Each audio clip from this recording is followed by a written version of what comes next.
Okay. Hi, my name is John McGee, and I'm giving my testimony of how I got closer to Christ. And I was raised in a church, a Methodist church, and I was introduced to God at an early age. And I was basically taught that Jesus died for us. So basically, as long as you know that, then you're going to go to heaven. I read the Bible. I did all the stuff they told me to do. But still, I really wasn't as close to Christ as I thought I was. So I've always worried about money. I've always tried to control everything, right, in my life, and nothing ever works. I'd pray, but then I wouldn't get what I asked for, so I just would try to fix it myself. And so I get through life. I went through another marriage, and it was horrible, and got out of it, and I started dating her, and she was, drinking and partying and stuff, and I had started to slip back into that life. I had a pretty normal childhood, but it was just, on the kind of rebel side.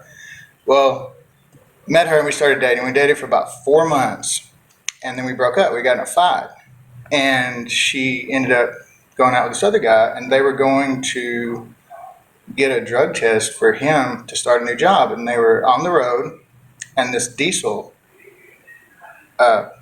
is going full speed, and it's been raining, and he starts to hydroplane, and he hydroplanes, the car turns, and the diesel hit her car so hard that on her side that the axle actually came out from underneath the semi. Well, he went through the windshield, didn't hurt him. Her and another guy were traumatic brain injury, life flighted. They had to bring her back. They had to use the paddles and everything. I knew none of this, but I had coached her little sister in high school, and I was at Walmart, and she, since we broke up, she had been texting me and stuff every once in a while, and I hadn't heard from her in a while, and I saw her sister, and she starts crying, and I'm like, what? And she's like, Sochi is probably gonna die, and I was like, what are you talking about? She's like, you remember the car wreck that everybody's talking about? I'm like, yeah, like, she was in it too, and I was like, oh my gosh, no. So the doctors actually said if she makes it through the night, it's God, not us. She got sepsis. She got blood poisoning. She got all kinds of things. She had to have her spleen removed. She had I don't know how many, 13 surgeries, something like that. And all of them were just 5% chance that it's going to work. Okay? She couldn't walk. So somehow God put me back in her life. She called me, I think, her sister had told her to call me because she couldn't remember anything. She woke up from the coma, couldn't remember anything.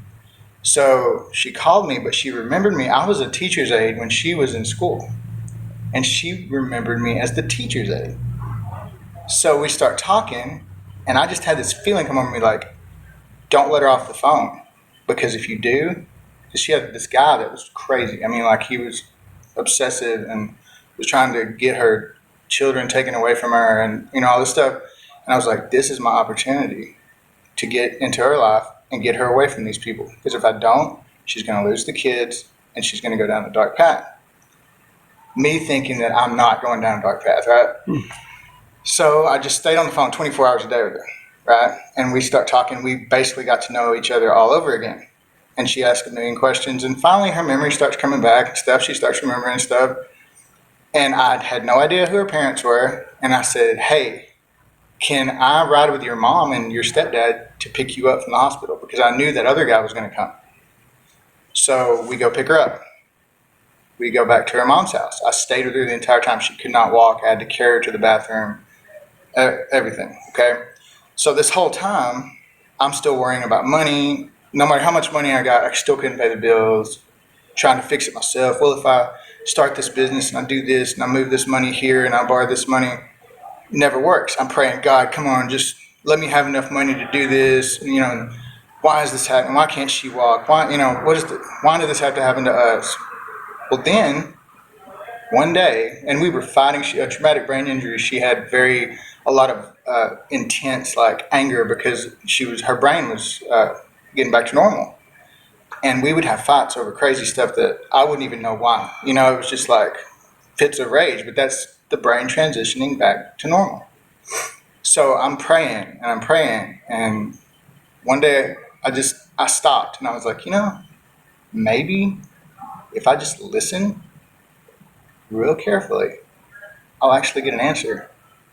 And the answer was, stop trying to fix it yourself. And I said, I'm not going to worry about money anymore. I'm not going to worry about her getting better. I'm going to live my life and let God lead me. Okay? So we still had trouble every once in a while. I'd forget that every once in a while. But it was getting better. So we start reading the Bible every night. And, reading five, what do we read? Five chapters? No, five chapters each book every night. Been doing that since we've been together. Okay, so it's getting better and better and better and better. Okay, well, then she had lost her kids to CPS because of that other guy. He set it up to where they got taken. Okay? Well, he called me and threatened me and all this stuff. And I said, God, please make this guy go away. So I would just, joke with him. I'd be like, you're not going to do anything to me. You're not. No, you're not. No. I just messed with him. And he would get so angry. He was like, yeah, I don't know. And, he finally just stopped. I was like, thanks, God, And so we decided we needed to find a church because I was Catholic at this time. Okay, I'd gone from Methodist to Baptist to Catholic. Okay, that's a big difference. But in all that, also, I was learning the different ways people believed, right? So anyway, we said we need to find a church. The girl I was mentioning earlier had told us to go to her church, which is basically the same kind of church we go to now. It's just in a different place, but we didn't go. We just kept making excuses. Oh, we can't go to church. We can't do this. She taught herself to walk one day. I left that part out. I come home from work to pick her up. She was having to stay at her aunt's house. She couldn't be left alone. Come home and she's walking. And I'm like, how'd that happen? She's like, I just practiced.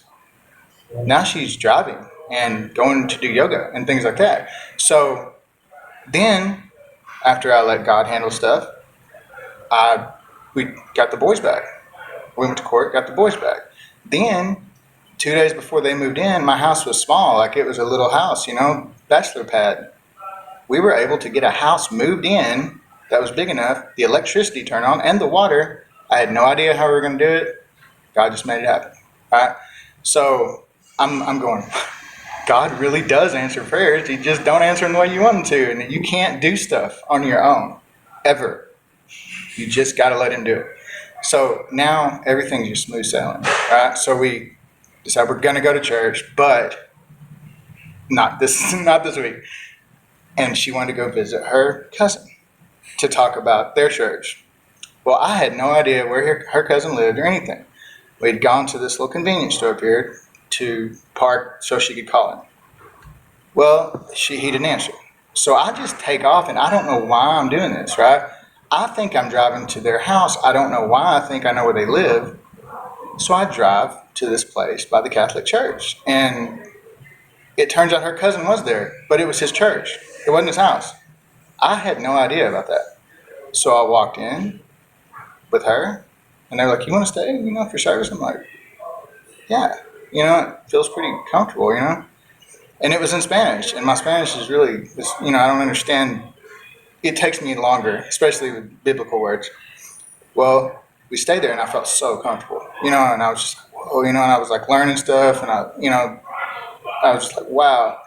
And in 5 years, because of that changed both of our lives. I thought that I was the Christian person I was supposed to be. I wasn't even close. If you worry or you say, well, I hope I go to heaven, then you're not really a Christian because you are doubting. You can never doubt God, ever. And if you say, I wonder, or I hope so, then you're saying, God, I don't really trust you that much, but I hope I trust you. That's what you're saying. You don't trust him. So every day our trust gets stronger, and every day I see new things happen. Like, oh no, how are we going to get the money to pay that? Our son's having surgery. It's $185,000. She kind of forgot, that we're supposed to just let God handle things, and went to our church and was like, oh, we got to do all this fundraisers and stuff. And I just had this calm feeling. I was like, it's going to be all right. She's like, it's $185,000. And I'm like, something will happen. About 3 days later, I get my insurance statement in the mail. met my deductibles, all taken care of. Spent like $160, and there was a check for $70. So now everything's paid for the rest of the year. Didn't have to do fundraisers, didn't have to do anything. We just asked God, God did it. So trusting my if I got anything out of any of those things that I just said, if you get anything out of that, it's to trust God, like really, not just say that you trust God. Trust God, lean back, let Him take control. I'm not saying you can just sit on your couch, but do what He tells you to, not do what you think He wants you to. Another thing, when I took this job, now I'm a behavior intervention specialist, and I deal with emotionally disturbed children. And I kept praying, God, I know you don't want me here, right? You don't want me here. Please give me a way out of here. That wasn't the answer. And see, even now I still do this. I started this job this year. And then one day, when I finally accepted that that's where God wanted me, instead of Him taking me out of the job, He made me better at the job. And He made everything calm down. He made me relax. And He took care of it. And now I love that job. And I see why I'm there. So if you think something's bad, it's not. It's going to be good one day. It may not be the way you think it's going to be, but it will work out. And that's my testimony, her testimony, and everybody needs to trust in God.